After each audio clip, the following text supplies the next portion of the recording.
Hello and welcome to Did I Do That? It's a live podcast about graphic designers and all the weird, wild, wonderful, wonderful, and blunderful things that we make on the way to making anything at all, because it's all part of the process. I'm Sean Schumacher, and I'm so excited to be here live on stage at Seattle Design Festival 2024. Let's hear it, Seattle Design Festival. Thank you so much. I am really, really grateful for all the folks here at SDF for this opportunity, and so excited to be doing this show in front of a live audience for the very first time. And for those of you who are here in person, I've actually got something very special for you. We've got don't turn that way. We've got a mic up here, and at the very end, I want to invite folks to kind of share some of the mistakes maybe that they've encountered in their own creative processes. If you just need to get them off to your chest, maybe even stuff that we can maybe help with. So think of it as an in real life version of, say, Fraser Crane's radio show, but about design. So much better and more popular. So for those of you who are new to the show, I'm going to explain it all. But before I do, I want to welcome our very special guest. He's an award-winning designer with laurels from the likes of How, Print, Communication Arts, Nina, and more. He's a champion of collaboration, a fan of the good, a fellow of AIGA Seattle, and a veteran of the executive board of the AIGA National Board of Directors. Please welcome Seattle's own Terry Marks. Oh. There we go. There's you in the costume. Me. Yeah. So Terry, thank you for being here. Thanks for having me here on this really wonderful, excited. Beautiful day. I did want to ask, what is the story of the Bigfoot costume? Well, you know how Bigfoot is in the Northwest? It's actually just me. So when I have time, it's not as though you've captured Bigfoot. It's no, that you no. are Bigfoot. I am Bigfoot. When you're not hearing a lot, I put on, the painter stilts.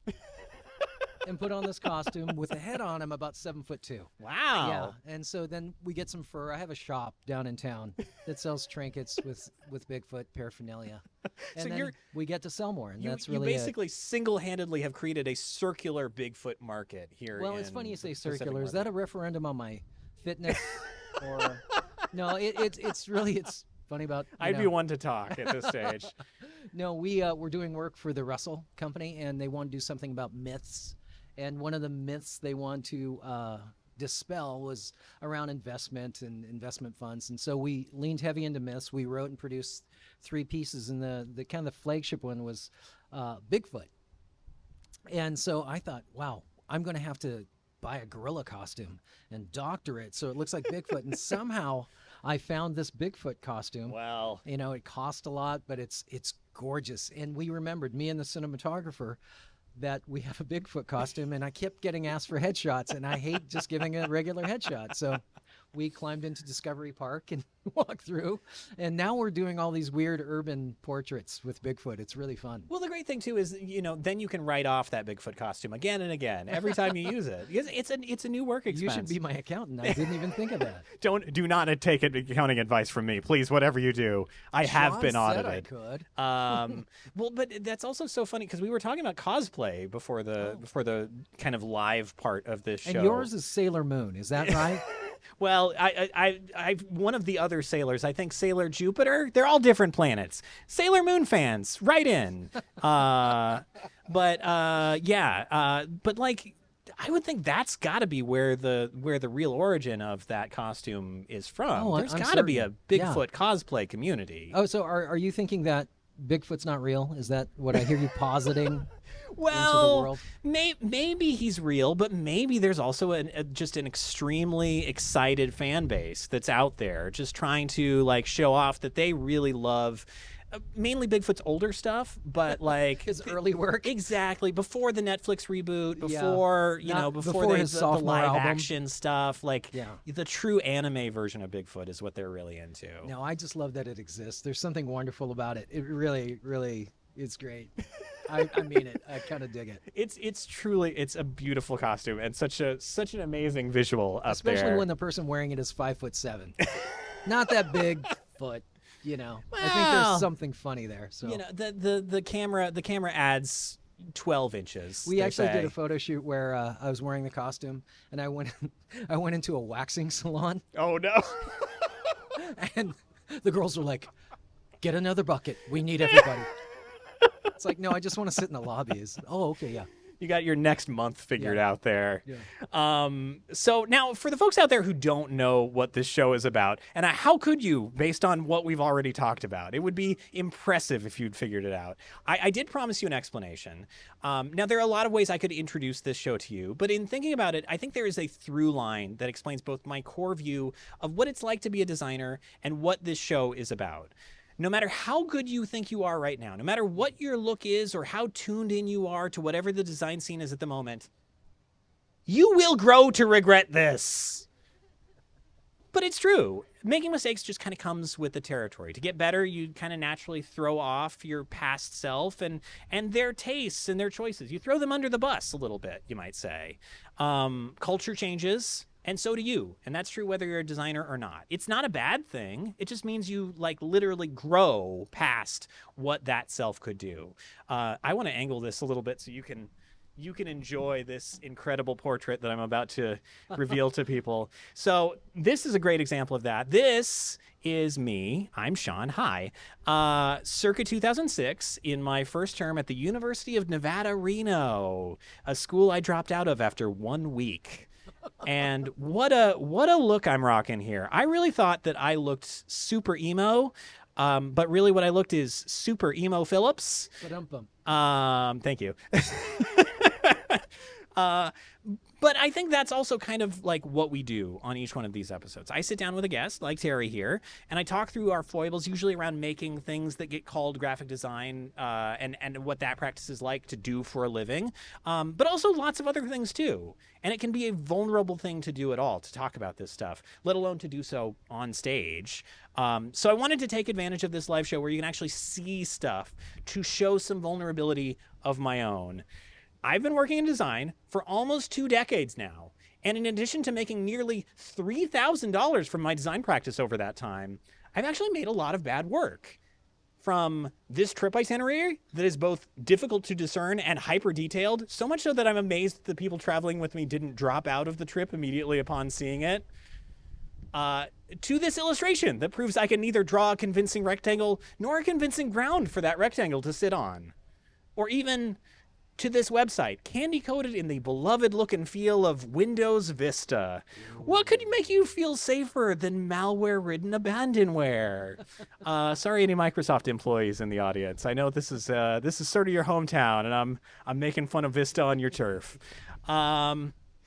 These all pale in comparison, though, to a project folks who know the show maybe have heard me talk about a few times, a project I've long held up as my worst. You see, I designed the student ID card of a major university, and it was terrible. Now, that sounds important on its face, but before you get excited, the ID card was for this university, the one that gave an honorary doctorate to Guy Fieri. Oh my. Not a joke. It actually happened. And so this whole story takes place in maybe 2008, 2009. So peak Guy Fieriana, as they say. So this was the original card, the card that I was replacing. And I'd kind of graduated at this time. I was kind of living close to campus, kind of working on campus, but not really a student, but also kind of still a student a little bit. And my roommate worked at card services for this university. And came to me one day and was like, I hate this card. My boss has asked me to redesign it, but do you actually want to redesign it? And I thought, yeah, of course. That sounds like a great opportunity. Now, I was very green, and I didn't know anything about client management. This sounds like it's going in a good direction, right? Yeah. So when he then told me that I would not have to present anything to the bosses, the people who would actually make this decision, he would do that for me, and that I didn't really need to do any prep work. I was like, sure, yeah, sounds good. I'll go into it. So I had no client management skills. I had no idea how to pitch this. And I was in that same like Windows Vista headspace, which is just like so many good pieces of design came from that era and that whole look and feel.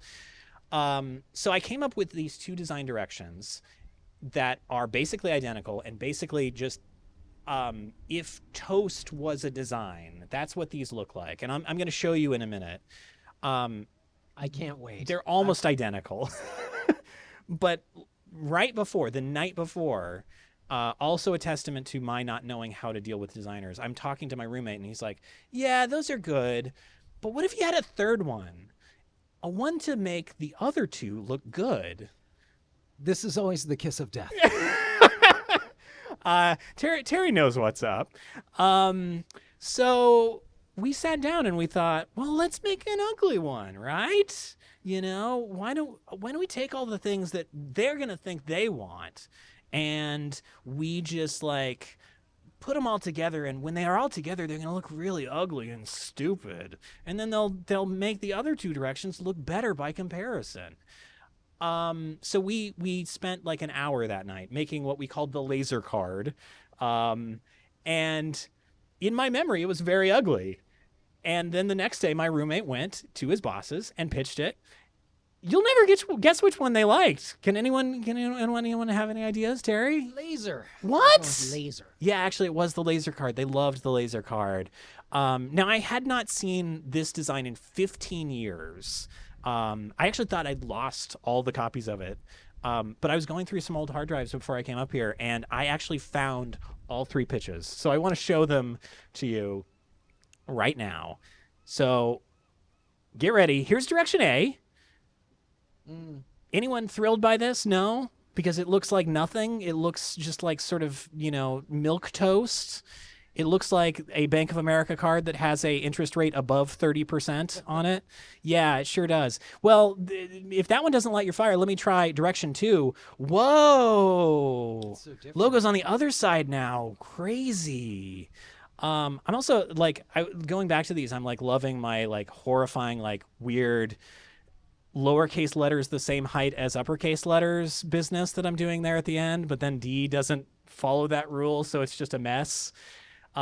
Great design decisions. So these are my two pitches that I was like, yeah, great. So get ready for the laser card.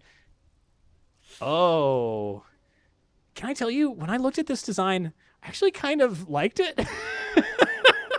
You certainly know what it is. I certainly knew what it is. And I'm like, God, I know why they picked this now. Because knowing what I know now about how clients work, if you pitch something that is different than two other directions, it must be good. It must be good. It's like you're telling them, choose this one.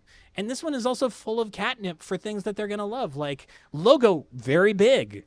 Very big logo. Almost no gutter. Almost no gutter at all. Horrifying mascot head. The mascot of this university is a character called Hey Reb. Oh, I couldn't see. I can see it now. It's a nightmare. They have a statue of Hey Reb on campus, and when you actually get to see these proportions in real life, this head that is like over the size of a bobblehead head on a human-sized body, it's a nightmare. So big outer glow on that. It feels like it's not bad at all. It feels like it's it's definitely like catnip to them, but it's like I think this feels more right for what this card should be than those other two. You had talent beyond your understanding at the time. Truly. And we do change. Yeah. I don't have that talent anymore, I can tell you that. So that's the weird thing. And then eventually my roommate had to go back to them and reverse the pitch and get them on board with one of the other two directions. I forget which one even, but it doesn't really matter because they were both terrible. What is the weirdest part of that story is that at some point he took a draft, a PDF that I sent to him, and he just used that as the final. And then I turned in the final to him and he's like, oh, we don't need that. And so I just discovered when I went to renew my card that that draft one was actually just the one that they went with. So my final was never actually used, and the draft version, which had terrible red to it, you can barely see that on screen, but we didn't do any tests either. That's a good plan, right? Not test it in the only printer that will make the cards. So yeah, that's the laser card. Have you ever encountered something like this in your practice, Terry? Where the worst thing Yeah. gets chosen. It actually reminds me of being in Las Vegas for a pitch. Oh, For really? a large wood products manufacturing company. And when they send out the RFPs and they shortlist, there's like really well-known firm A, really well-known firm B, not as well-known, but man, everybody knows they're kind of kick-ass. And then there's someone to just throw out. We were Just a invited. goof. We were the goof. Wow. And I think everyone selecting was so upset at each other that they had to be in meetings rather than gambling. That I'm with my assistant, and it's 1 a.m, and I got a call on my phone saying that they selected our firm. Wow. And I had to meet with them at 6 a.m. I'm Oh like, no. yeah. Oh no. So it actually worked out. It was one of our most lucrative clients, but I didn't expect it. No, that's I mean, 2 people left during our pitch. They were done, and somehow we got chosen. that's astonishing. Yeah. I mean, maybe that speaks to a very broken culture at this wood products company, but who knows? Maybe it's like it's a sign of affection to leave in the middle of a pitch. Like, I've seen enough. Maybe. I don't need to see any more. Like I love slurping it. noodles. Yeah, it's kind of the same thing. But Terry, I don't think you came here to talk about the laser card here today. You came here to talk about your own journey in design.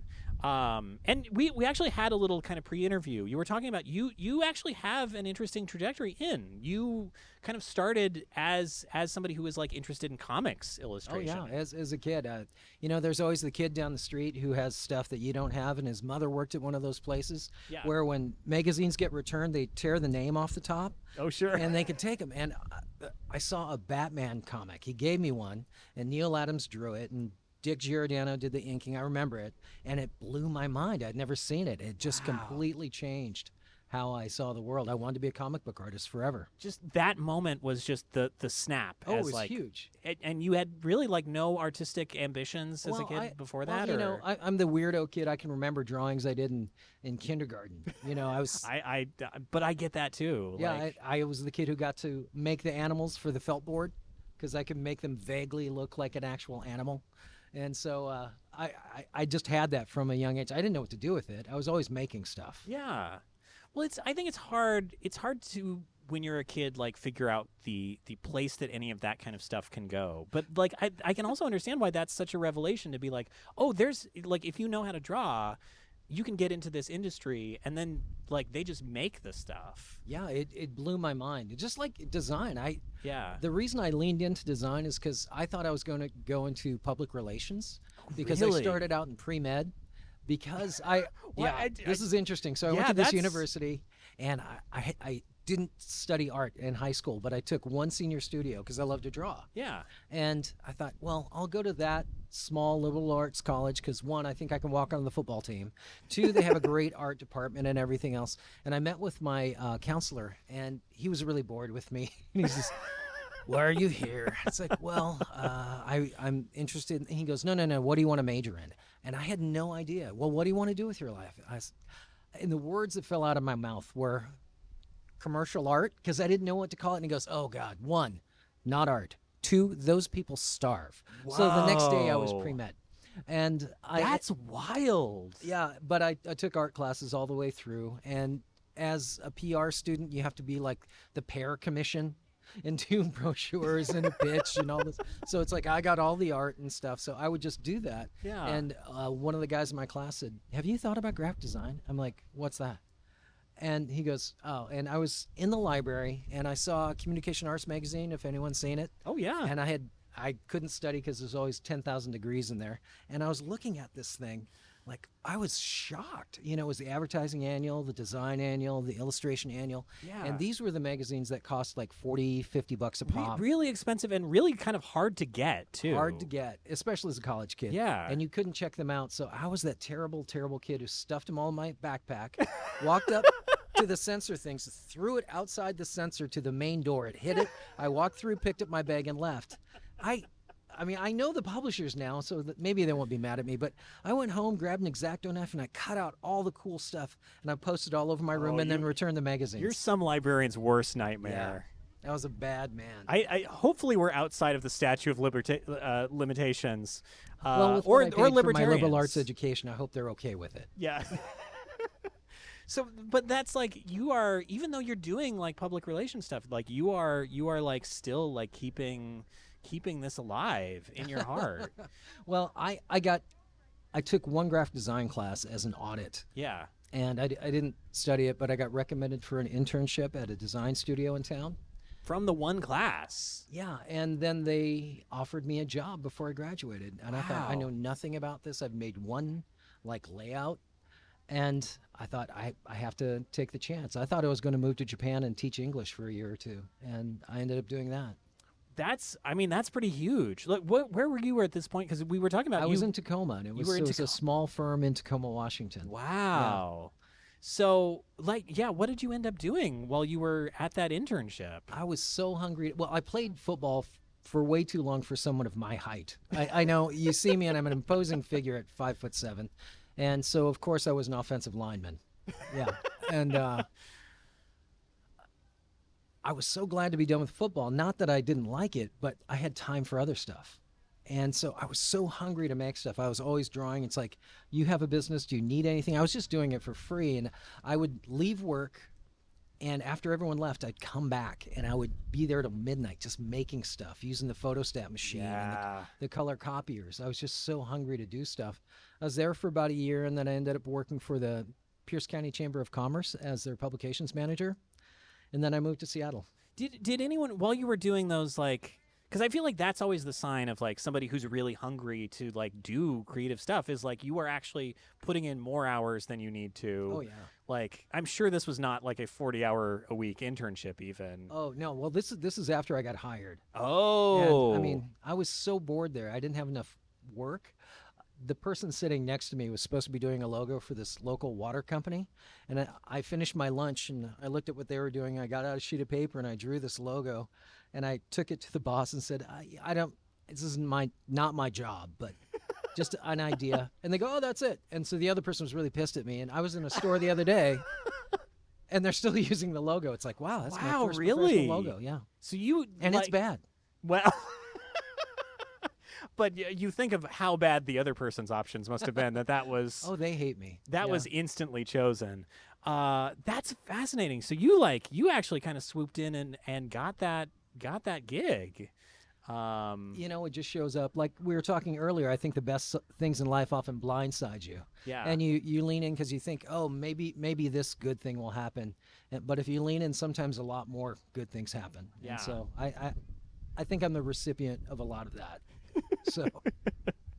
So this logo still lives. Yes. And that is kind of your legacy from this like job, your very first design job. No one's going to be retiring on that logo. So, no. Oh, if only I could retire on some of my terrible logos. Sorry, anyone out there, any of my past clients who've gotten logos from me. I don't do that good. But yeah, I don't believe that. No, it's true. I mean, you're a man who has his own podcast. A primarily audio-based medium. Why wouldn't I know how to do logos? But yeah, like that's so. You take that and then you go on to that next job. What is the next job again? The next job was publications manager for the Tacoma Pierce County Chamber of Commerce. Interesting. Say it 4 times fast. I had a secretary, and I didn't know it for 6 months because I thought it was just a kid, you know? Wow. And I was just so excited because I got to print in full color. I became the master of how do we make 1 and 2 color look exciting? Yeah. And I started doing my first freelance work, and it was wild because someone who was the salesperson from my last job said, we can't really work with him, but this is a guy who sold MRI machines like in 1992. So it's like 1.2 million for one of these things. And I did all their stuff over a weekend. And I was like, wow, I made more in that weekend than I did in 2 weeks at work. So I leaned into the freelance stuff. Yeah. And I was working more outside work than I was in work. And it got to the point I wasn't sleeping, and my roommate used a technical term. He said, Oh yeah, he said I was an asshole because I was such a jerk. I was so exhausted, and I finally quit my job and thought, wow, I'm loaded for like 6 months. Yeah. But like you, I knew nothing about client management, how to No. manage workflow, marketing myself, and I learned all the hard way. Yeah. Well, that's a hard way to do it, to step out from, like, you didn't really even get a chance to have that education in class. No, like, I learned as I did. Yeah. yeah, and then you're working in house, and that's like that is such a sheltered environment comparatively. Like, it's weird in its own way, but you Yeah. are like not having to do a lot of terrible things that we always have to do. So yeah, like what were kind of the early like starts and stops that you were encountering in the freelance game? Well, we all know when it rains, it pours. Uh-huh.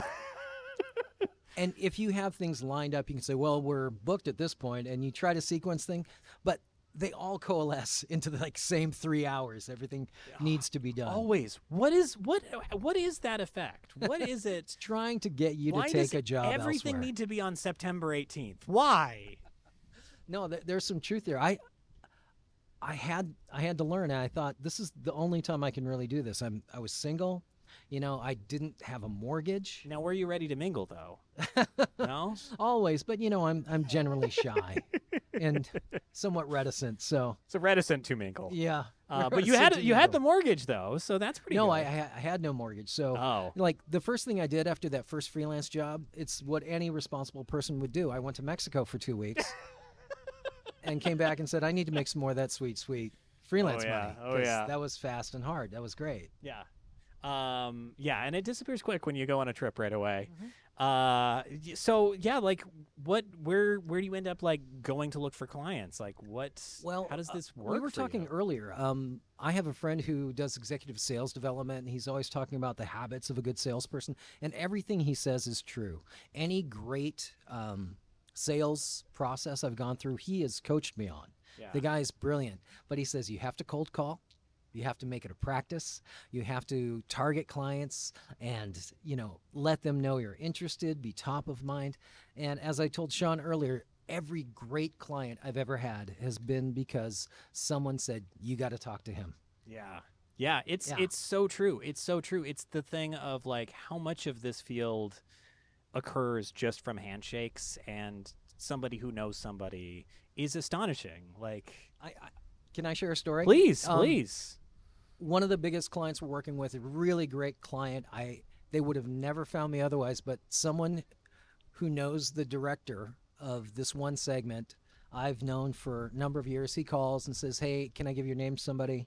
And sure. And it's about developing e-learning modules, Oh, sure. of course, which I know so much of. We all know about e-learning modules, right? And I'm talking with them. We're kind of getting the parameters. We're on our second call, and they're getting more casual. It's like they're really friendly. And I'm like, they're just going to tell me they're going to go with another group because Yeah. it's too casual. Yeah. And I said, well, who else are you talking to? And, I'm doing the investigative questions. Who else are you talking to? We talked to Deloitte. What was their number? It was like, north of $500,000. Well then. And I said, so that was probably right in budget. And they go, that was a little high. And I said, well, who else are you talking to? And they just kind of shook their head and smiled. And I said, other than my firm, who are you talking to? And they said, well, right now, just you. Interesting. When do you need to start? As soon as possible. And something snapped in my brain, and I remembered something my friend, the executive sales guy, said. I said, there are two types of referrals. Can I ask you a question? And they said, sure. There's the referral where you should talk to this firm, this group, because they could really do a good job. Yeah. And the other one is, if this guy doesn't show up drunk, you have to hire him now. Was it one of those? And they're laughing, and they said it was the second one. I said, oh, so if we can agree on the number, we're working together. And they said Yeah. yes.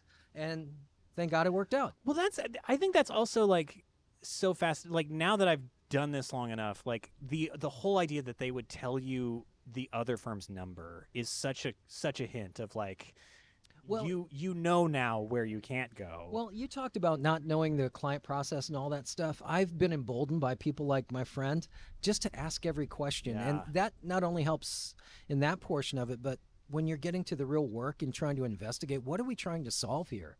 Because usually what's written in the brief has nothing to do with the real parameters of what defines success. Yeah. So I always ask for some forgiveness. I'm going to ask some questions that might sound stupid. Will you give me a little rope? Because I don't want to assume anything. And it always helps the process. Yeah, absolutely. Now, one of the things that we were talking about, and I'm feeling like probably this is around the time period, like when you're starting to get into freelance, that this story takes place. You were telling me about the stock image CD. This thing keeps coming back to haunt me in a kind of beautiful way. So just to quickly, I don't want to dominate the podcast with old stories, but it's kind of funny. It's not as though that's the whole premise or anything. Oh, Sean. So I had moved to Seattle. I had just a couple people working for me. I had met this fantastic photographer, Mel Curtis. He still shoots. He's in town. He's amazing. One of my first brochures, one of my oldest clients, I hired him I gave him more for the project than I earned, just because I wanted to work with this guy. He was so good. And I met with him to talk about another project. He said, can you come 15 or 20 minutes early? I have a question for you. So I showed up at his little studio, and it was really cool. He goes, I have this idea I want to pitch, because at the time, stock photography of people was terrible. Terrible, terrible, terrible. Yeah. He goes, and I want to pitch this stock photography segment to this company. I go, okay, sure. So we're just kind of like messing around. Then we went to lunch, and I signed the release, and he gave me $40. Woohoo! Wow. Totally forgot about it. Fast forward a year later, my face shows up on everything. It was like on one of the top 3 royalty-free photography things. Yeah. I mean, these are the photos. Yeah. Yeah, it was crazy. I mean, people were sending me stuff. I have a folder of printed out screens and ads that's 2 inches thick. I mean, it was such a thing. I ended up writing a short movie about it. My friend the cinematographer said, we're shooting this. And that started us working together. I mean, it's a beautiful little film. I was on the Apple website, the Weston website, for Oracle, Microsoft SQL Server. I was on this thing for the UW Health Clinic for men having sex with men and the dangers of AIDS, which was really helping my dating life at the time. And this is the capper. Oh yeah. So I'm going through a couple of these, and yeah, I think we're going to land on exactly the same one as the closer. So yeah, there a lot of very generalized ones, and then of course, this was the AOL homepage.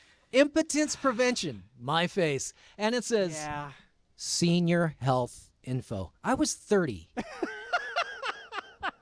was like, that just hurt.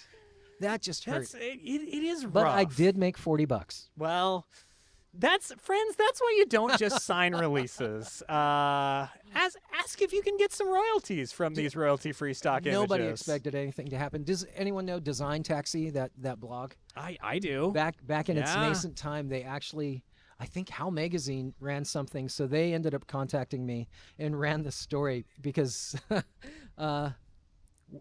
it was a different time, but How Magazine ran an article called Secret Asian Man about this. And it's God. Because I think, he's Asian, but, comfortably Asian. Yeah, I guess so. I have kind of that Nordic nose, I guess, so.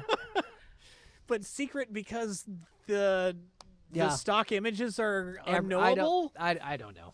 I don't know. Yeah, somebody just wanted to make a pun that day. But yeah, that's kind of a powerful early kind of career. Like it was actually anything. Well, a lot of this podcast is talking about mistakes. I've been thinking about that all week, and of course you screw up. You make mistakes. It's like, wow, we printed that. That's incorrect. That is a $20,000 mistake. But everything does help you become the person you are now. Absolutely. And so in some way, I don't think you can be filled with regret on that because, we're still breathing. Thankfully in design, people rarely die from your mistakes. Rarely. Although, yeah, be careful around some of my worst projects. This little video I made, it would absolutely get me canceled today, but at the time, I ended up speaking around the country like 15, 20 times a year. Really? Yeah, and I was doing other things, and I do a bunch of community outreach stuff and help start nonprofits. So it was having a firm was my opportunity to make mistakes and just try stuff out. Yeah. So that's like such an interesting like milestone and an interesting thing to be thinking about like going into. So like did this happen after you moved to Seattle? So yeah, like what was the journey like going from Tacoma to Seattle and like Do you really want to know? I mean, yeah. Yeah. I just knew that I wouldn't grow as a designer. I knew I didn't have an education. I knew if I walked into Hornell Anderson with what sufficed for a portfolio, they would say, "That's really nice." Yeah. And pat me on the head like a kid who needed to go back to school. It goes into the special callback drawer. Yes. That all the good portfolios go to, that they'll definitely call you back when they get them in there. Yes? So I Right? would call every designer I read about that I thought, it's like, wow, they've got something. And I would beg for 5 minutes of their time. And sometimes it was 5 minutes, and sometimes that 5 minutes would be 2 hours, and they'd offer me a job. And unfortunately, I had already leased an office, so I couldn't take the job. But that worked out great too. And I met some amazing people because I didn't know anybody. And you know the phrase, you don't know your butt from a hot rock? Sure. That was me, but I've learned something. If you keep rubbing them both, the one that starts feeling good, that's usually your butt. If the rock starts feeling good, please see a doctor. Yes. So I met some guys, Jesse Dokilo and Glenn Mitsui, and they became friends of mine. And they had a third partner he had kids, so he never went out to dinner with them. So they always thought I was the third partner. And I always got mistaken for Glenn at that time. And they kind of became my first connection to design in Seattle. Jesse was on the AIGA board here locally, was president, and we had started an outreach to high school students at Franklin High School. Oh, really? Because there was a dearth of funding for the arts. Yeah. And so one Saturday a month, we'd get one of our friends to run a workshop, 3 hours, a medium they've never seen. And it was that simple. And that's cool. So we got to be fast friends, and Jesse asked me to be on the AIGA board, and my life changed because I suddenly had an idea what the landscape was. Yeah. You're like getting embedded in the city, like in kind of the most aggressive way possible. Like all by happenstance. Yeah. Because somebody thought I was his partner. Yeah. I mean, that's a pretty darn lucky break. Yeah. Yeah, it was amazing. Yeah, so like where do those connections kind of take you? Like, well, how much time do we have? I got really involved with AIGA for about 8 years. Yeah. And most of it was trying to make sure this effort, the AIGA Link program, which now works with 9 or 10 different schools, and we award $25,000 a year in college scholarships. That's amazing. Students actually get a little bit of cash to show up so they can cover transportation and things like that. And there's a program in San Diego that used our model and has been going strong for just about the same amount of time. Wow. And so that was really great. And then out of AIGA and the people I met there was, this takes a little while. There was another effort where we created a 100-page activity book for children who are chronically ill and in the hospital, and working with an emotional professional counselor. We contracted 100 different illustrators to donate their work. We were able to get 6 different printers to print segments of the book. So we printed 10,000 full color books that were given away. Wow. And this was just because we saw a need. And I was asked by the person, Stephanie Lorig, doing community outreach there, and we were able to get paper at 20% of cost. So it was this huge thing that became its own nonprofit that still exists today, Art with Heart. That's incredible. I mean, that's a really huge impact to I was be single. making. I had time. Yeah. Oh, time. Oh, so cruel. Are you looking at my face when you say that? No, I'm kidding. Just kidding. No, I'm feeling it in my bones is the problem. I remember having bones. So yeah, I'll get there someday. Truly be a shark, just swimming through the water. Just cartilage. My what are sharks made of? I forget. Cartilage. Yeah, maybe. I have no cartilage. Thanks, Dad. Probably now they are made of garbage. They're all made out of Cartilage, isn't it? Oh, cartilage. I thought you Yes. said garbage. But yeah, cartilage is garbage. Mine are. Yeah. Yeah. Anyway, but so one of the things that I feel like you've done in your design practice over your career, like you've kind of gotten into like production a lot, and specifically like kind of film and TV production, or at least adjacent. Yeah, adjacent. Adjacent. Yes. Like you were talking about, like you've had some connections and then some kind of like missed connections. In that world. I have a friend. He's had shows on VH1. He has a show on Sony, on FX channel. So he's done some stuff and some feature film stuff. And we've always collaborated. And we've done TV show pitches like at Nickelodeon. No, excuse me, Cartoon Network and Comedy Central back in the day. And at Jim Henson Company. But if they pick one instead of two shows, they're like, "Oh, you were a number two." It's like, yeah, it doesn't matter. Lie to us all you want. Yeah. So I'm actually working on a pitch with him this next week for something on one of the streamers. No, it's Fox. Anyhow, so I have this interest, and it's really not just about TV movies. I love story. Everything I do, hopefully, is about story and design. Good design, I think, in a perfect world would be a story, but that's a stretch to say that with most things. You're shaking your head, yes. Yeah. But if you can make an emotional connection, you've won. I think so. Yeah. And like I think there is a natural desire to like make what we do into something that is more narrative. Because Absolutely.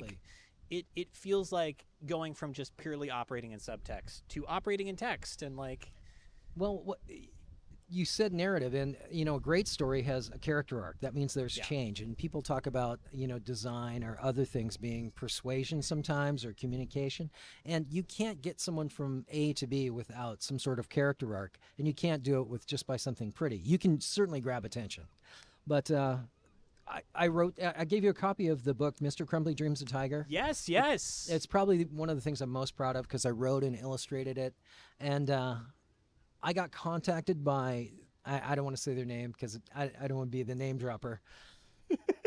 20th Century Fox. No, I'm kidding. It wasn't. It was something else, which is actually, I thought was cooler back in the day. But they said, "Hey, we have this, and I want to talk to you about it." And I said, "Oh, that's great. Do you want to do that now?" Or he goes, No. You're not from Hollywood. You don't know how it is.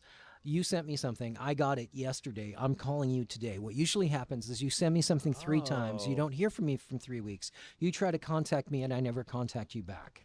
So I'm contacting you. Okay. My ears are open. Feels like it's dealing with a spy agency or something. Yeah. Look out your window now. You'll see a man across the street with a rifle.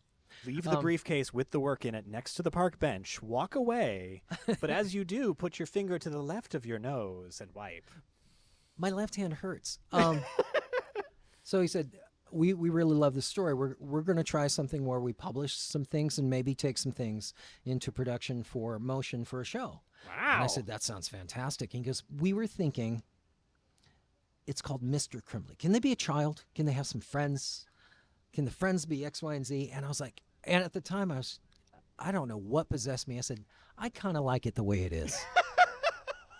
That was a mistake. That was a big mistake. Well, you say that, but then we have a Harold and the Purple Crayon movie that makes exactly the same, like kind of the backwards version of that. Yeah. That is It what pains looks me like that one they're of the trying more to do that. abhorrent pieces of media I've ever seen. Oh, I don't know anything about it. Just knowing that exists, it's like, why would you ever try to do that to that piece of work? Well, what if you included, though, famed vaccine denier Zachary Levi, and he's a grown-up, and he still has purple crayon powers, and it's sort of backwards Peter Pan, and it's terrible. It sounds pretty terrible. He was Shazam, right? He was also Shazam. Well, then he could have been the Purple Crayon as a superhero, right? He could have made that second movie which successful. actually sounds kind of blue. Yeah. Yeah, anyway.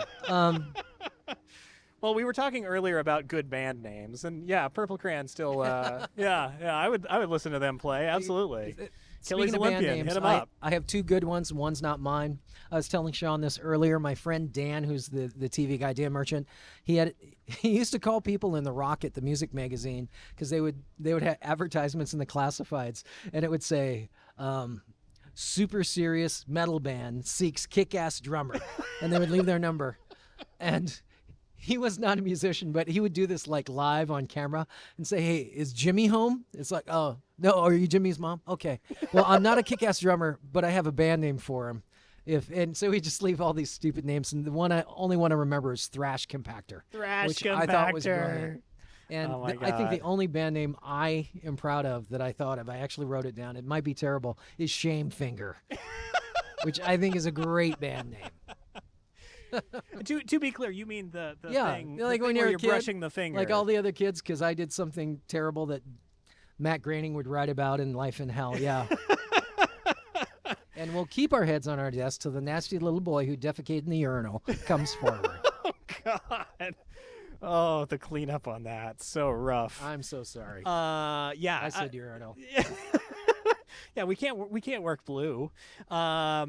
But yeah, so that's so interesting to think like that is something like that design took you to, like working in like more narrative. Oh, like absolutely. I think when I started, it was you can be a designer, yeah, or a writer, or an illustrator, and you certainly can't touch video. Yeah. And then there was a moment where you have to do everything. Yes. And now it's specialized again, but I don't know if it's early onset adult ADHD or well, but I'm interested in all those things, and they kind of flow into the practice of my work. Yeah. But I think it's also fascinating thinking like your whole arc is like you're starting in design, really coming from a comics perspective, like Yeah. this very narrative medium.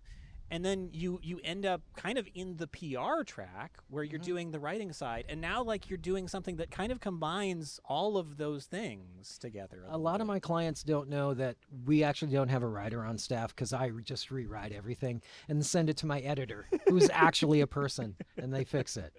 Because it's well, we were talking about pitching a marketing plan. Yeah. The graphic part and the recommendation part walk hand in hand. I can't just do one side of that. No. And, God help the poor writer that ever has to work with me where it's like, oh, here's the designs. How do you, what, huh? How does like this relate my to poor anything? roommate, what poor thing must he have had to figure out in front of his bosses to be like, yeah, the laser card, yeah, it's not good. Don't He go with that figured out one. whatever kept his job. Yeah. Yeah. Oh, wow. We lost a water bottle over there in the production booth, everybody.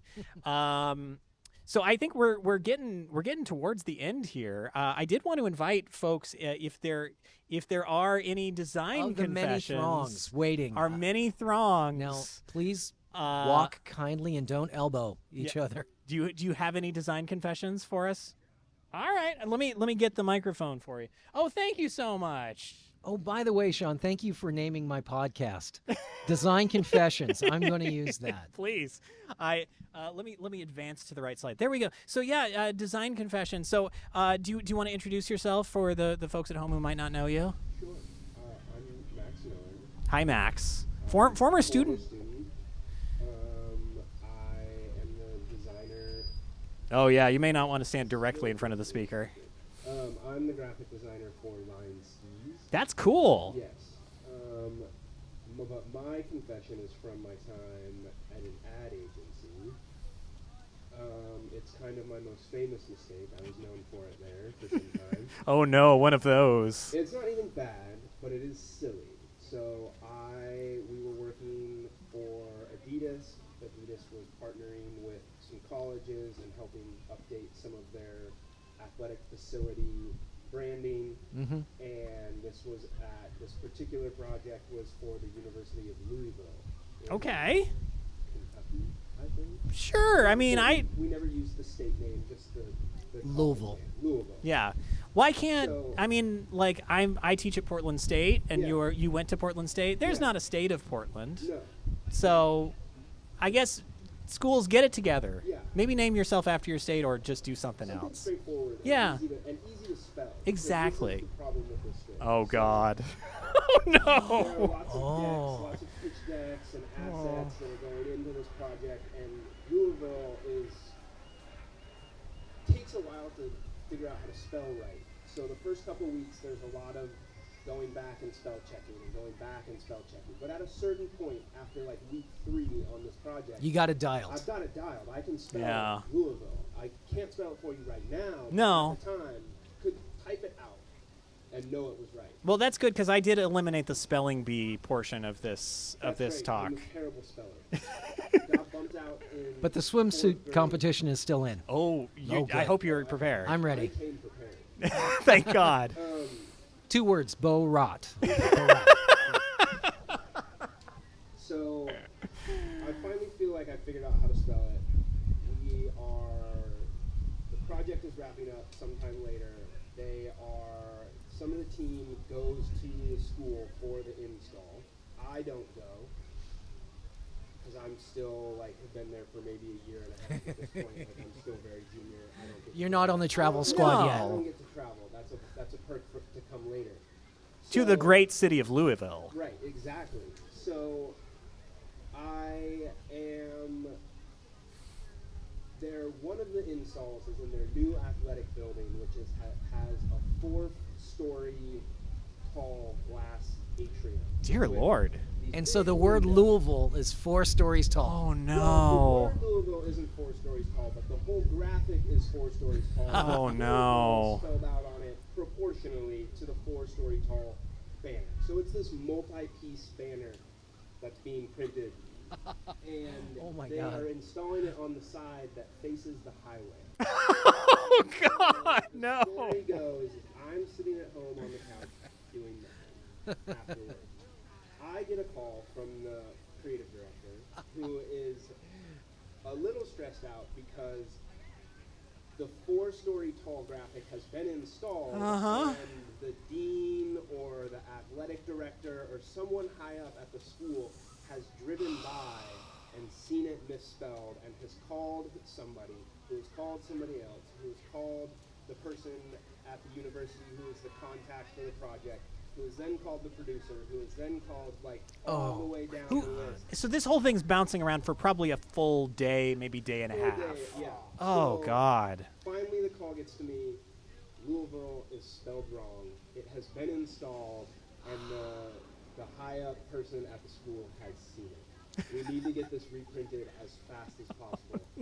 That's How so quickly much can better you do than it? don't bother coming in. Yeah. Yeah, it was fix it now, and I was like, great. These are 4 gig Photoshop files Uh-huh. that are Yeah. are built at a 5th scale and are still humongous. Oh, yes, Like, I've done Yes. billboards. size print. So I'm trying to download them off the server through the web portal. at Oh. home, sitting on the couch just watching it go, click, click, click, while the creative director's on the phone being like, how quickly can you get this? So the next week I come in, that story has made its way throughout the office, and I was told at my review that year that spell check should be my friend. Uh-huh. And I never learned my lesson because I still spell things wrong all the time. Oh. And I have had to fix a couple things, even at my new job, that are spelled wrong. That's why I have an editor, because it started getting too expensive. Yeah. It made it, I mean, in my defense for the Louisville spelling, I have always said it made it through the creative director, it made it through the producer, it made it through the project manager, it made it through the client at Adidas, Yeah. it made it through the client at University of Louisville, it made it through the printer where we had print it locally in Louisville. So many They checks. live in Louisville. They should know how it's spelled. There were a lot of people who could have caught that it was spelled wrong, but nobody did. Nobody did. Did anybody sign off on it? Like, looks great. Yes. Yeah. Multiple people Oh. had said it looked So good. that- There that's- were scale mock-ups. you're in the okay. deck, and it went out wrong and got installed. That's kind of beautiful. It's like it's also a thing where to install a graphic of that size, that's a lot of money and a lot of labor. And I imagine the deinstall reinstall process is exorbitant. I think it was low-tack vinyl. Okay, So- okay. Glass, so I think it came off pretty quick. All right. There was a whole install team. It's not like the producer and the project manager were putting these things up themselves. Like, Right. there was a local team who were like, they probably install billboards normally. Yeah. They were like, hey, can you come down and put up a graphic on the inside of a window? But I do think it was the bottom piece, because it was 4 pieces, and the one that had Louisville on it was on the bottom. Thank God. Have to go way up on the Okay, line for okay. ways to fix it, if I recall. Well, can I tell you, I think part of what I want out of these confessions is to potentially absolve folks. And I kind of want to absolve you of this a little bit, Max, Thank you. because Sign of benediction. I know, like, there were a lot of approvals. And I will also say the spell check is your friend comment, which is a little spicy on their part. I think Louisville is exactly the kind of word that is not going to be in the InDesign or Photoshop dictionary, which has no proper nouns in it at all, including the words InDesign and Photoshop. What's going on, Adobe? Fix your spell check dictionaries. And the Illustrator bug, where the direct selection Oh. and regular selection arrow flickers. We still won't solve that. Well, no, they would have to redraw those arrows, and they're never going to do that. No. They're at the resolution that they needed to be for a Mac in 2002. That's perfect. Put AI in Illustrator, but why are we going to fix the cursor? Well, we need AI so we can do something. Question mark, question mark, question mark, profit. Exactly. Thank you so much, Max. That was amazing. I think we maybe have time for one more design confession. If anyone has any other design sins, design problems, Do you have any anything confessions you would like to share? Yes, please. It will absolve you with 2 Hail Gaudis Anyone? and praise Adobes. we've had someone. What's your name? Kathy. Kathy just walked up and asked if we're going to do karaoke after this. She must have a song she'd like to yeah. share Do you? with us. What's your song, Kathy?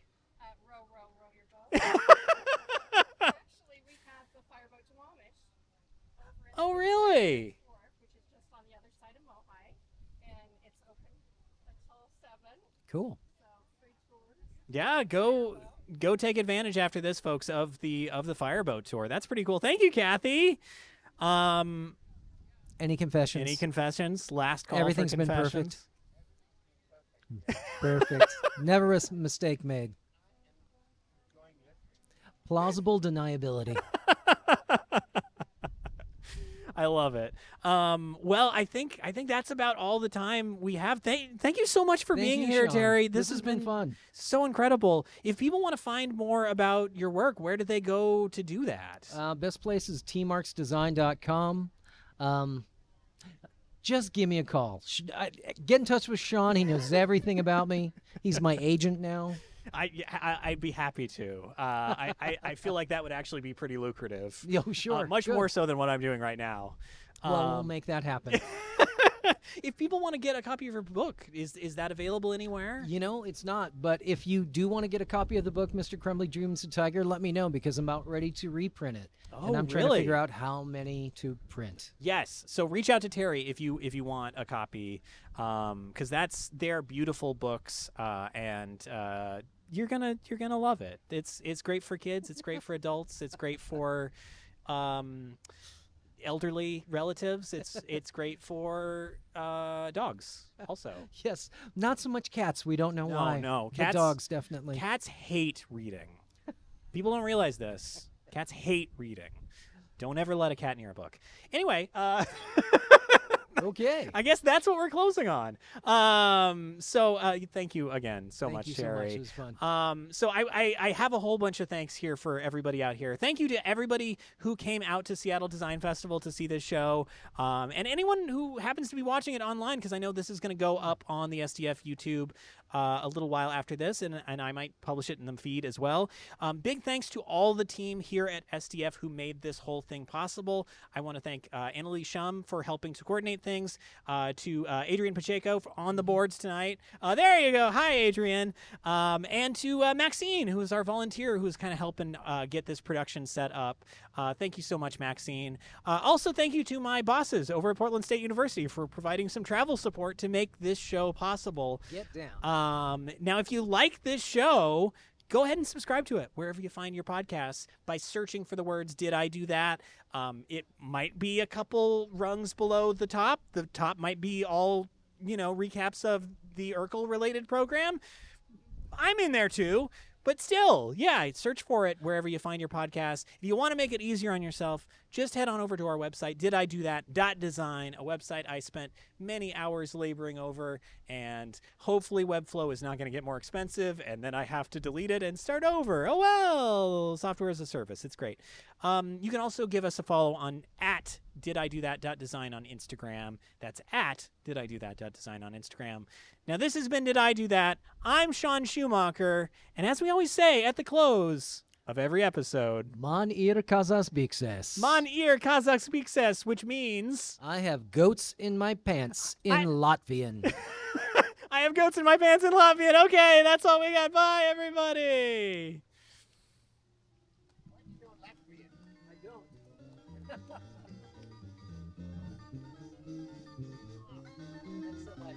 Oh, thank you so much, Terry. Oh, my gosh. Now it is the karaoke time. Please do. If only I actually knew the lyrics to this song.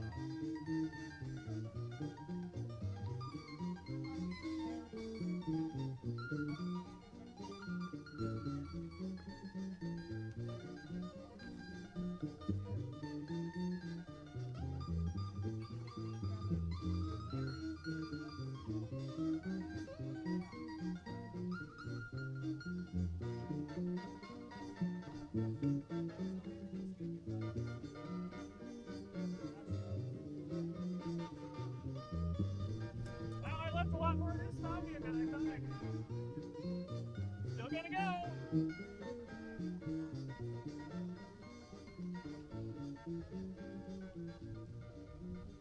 Oh, thank God, it's fading out. Okay.